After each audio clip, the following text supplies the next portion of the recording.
All right, guys, proud of our guys. It was a good game. This Loyola Maryland team is going to have a good season. Hit me with questions, guys. Good job, boys.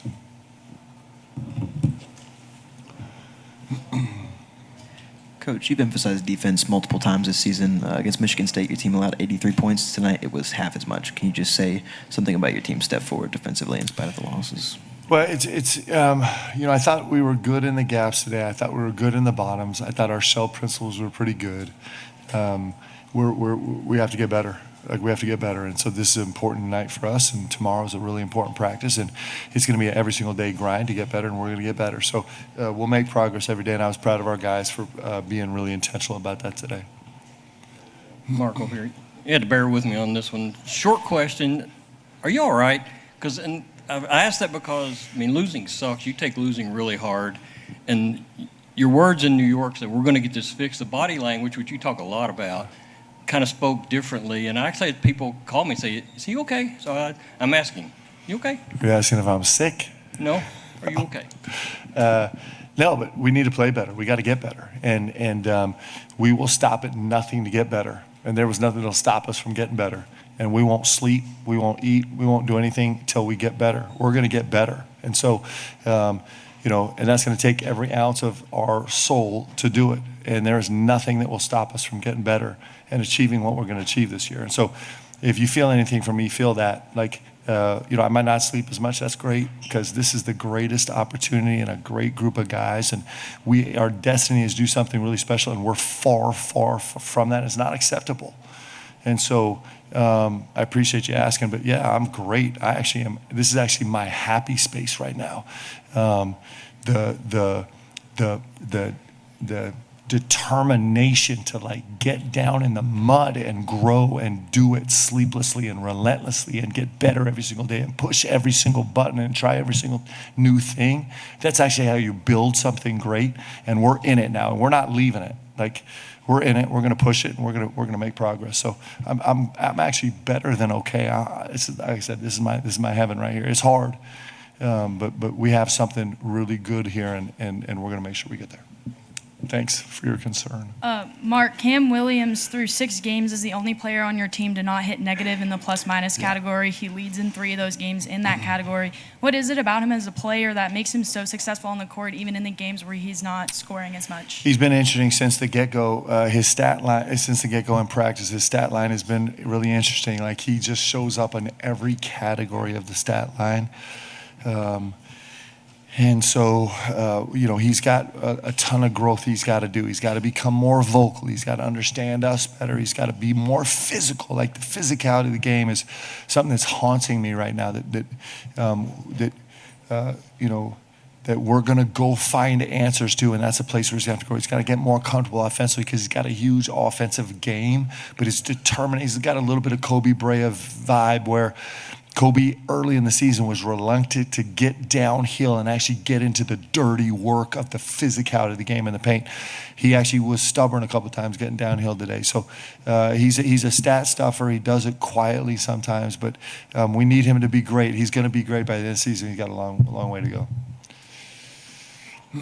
Mark, Ortega in the first 5 minutes, 6 points, 2 steals, 1 assist, a really strong rebound, hard cut at the beginning, a nice drive on his own. Just what did you think of his start, and how personally do you think he took what happened Tuesday night in New York?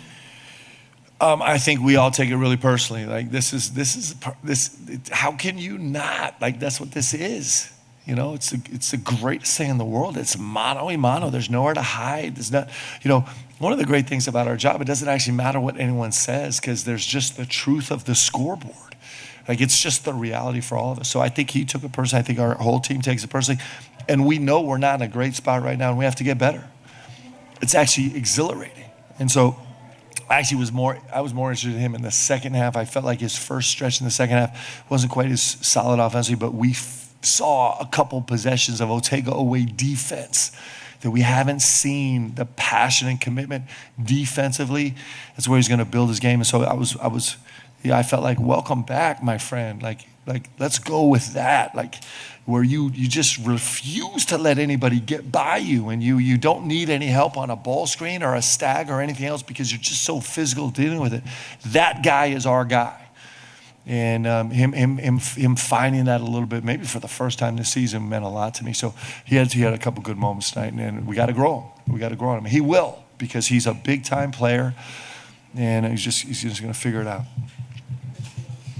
Mark, how much of Malachi starting was a reward for what he's done so far, and how much of it may have been a message that nobody can get complacent and everybody can get replaced? I'm not really a message guy. Everything we do is very direct and intentional.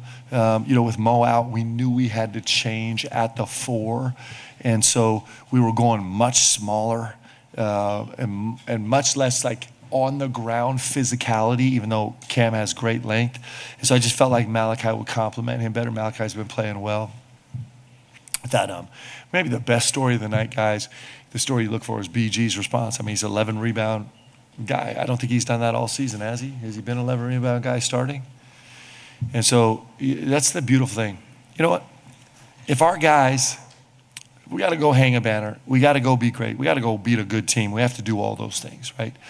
And through all that, if our guys become guys that are like, hey, it doesn't matter what's done to me in this sense, I'm saying starting or not starting, it matters what I do with it. Well, BG was an incredible example tonight of learning, of holding on to that lesson, at least for one night. It's like, hey, so listen, coach decided not to start me. I'm going to go be unbelievable in my 20 minutes off the bench. And he was.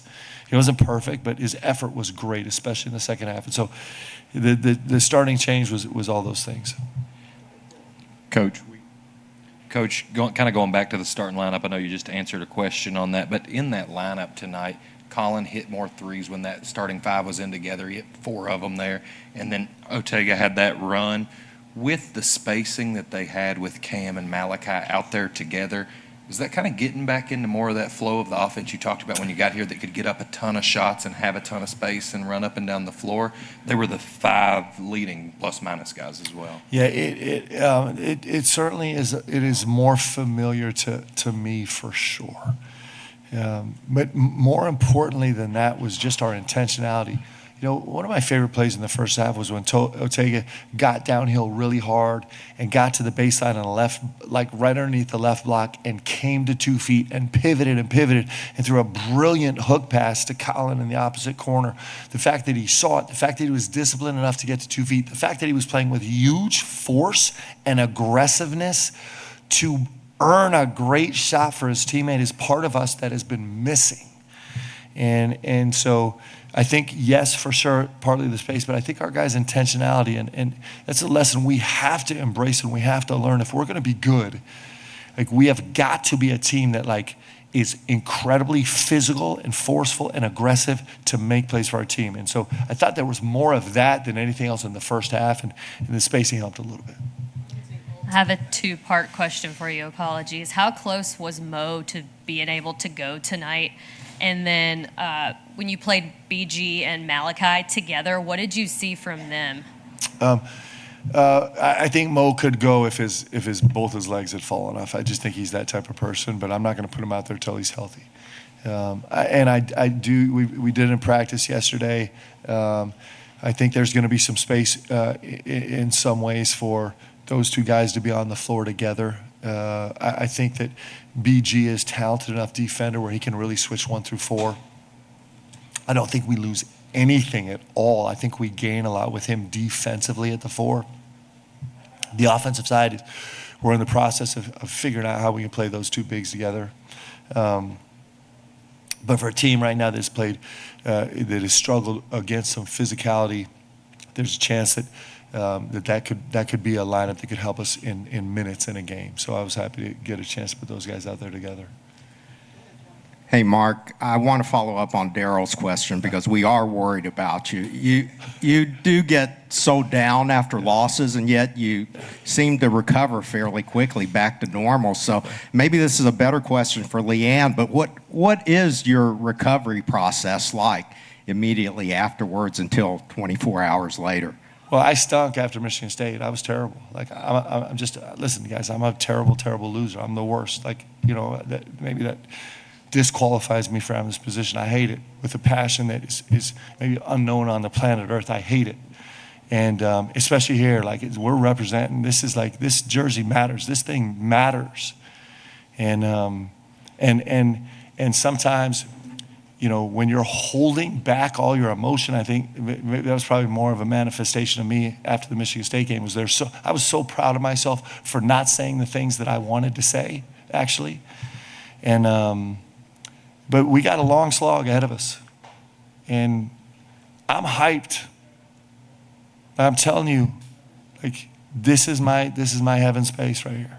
It's ugly and it's tough and it's great, and like man, it's what I'm born to do, and that's what this group is born to do. And so we're gonna hit some hard space, but bring it and let's go. I'm actually so happy, and in the misery of it, like I just love every second of it, and I love the fact that we're a little bit in the hole and we get to dig ourselves out.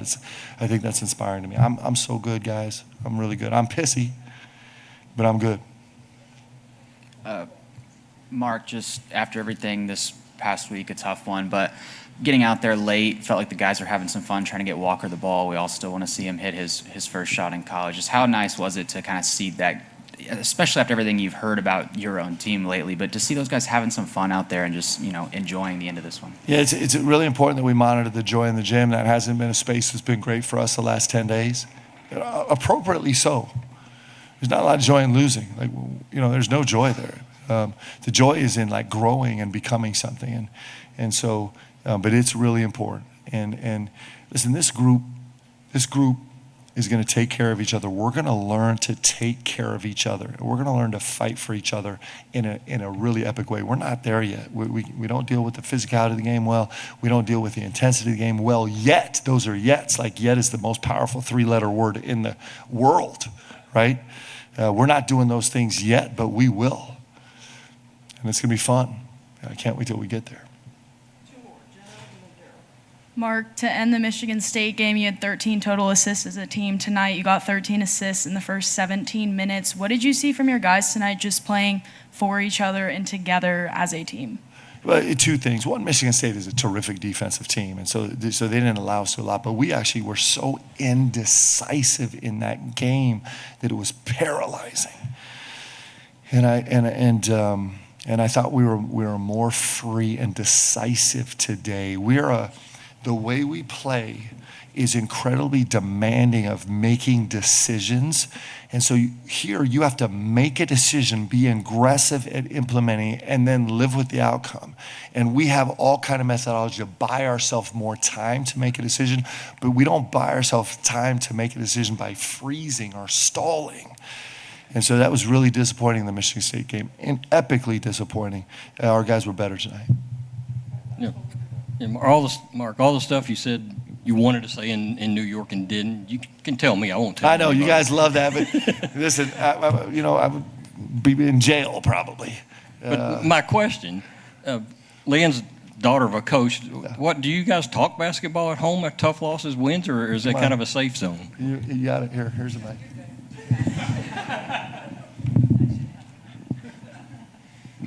We talk a lot of hoops at the house. We talk about the guys. We talk about them as individuals. Lee was at practice yesterday, and I tell you, it's such a gift.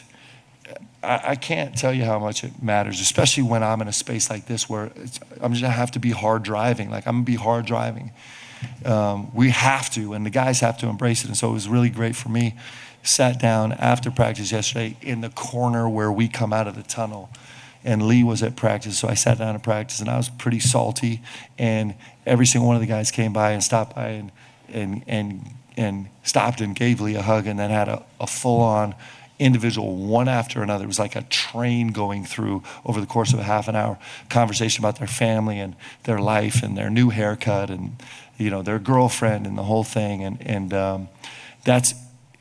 I can't probably be that person right now. I'm never great at being that person, but Leanna's that person, and it matters. Having that matters. Like she is an incredible ally, especially for a journey like we're in right now. And so she's great. She's incredible. Thanks, guys. Okay.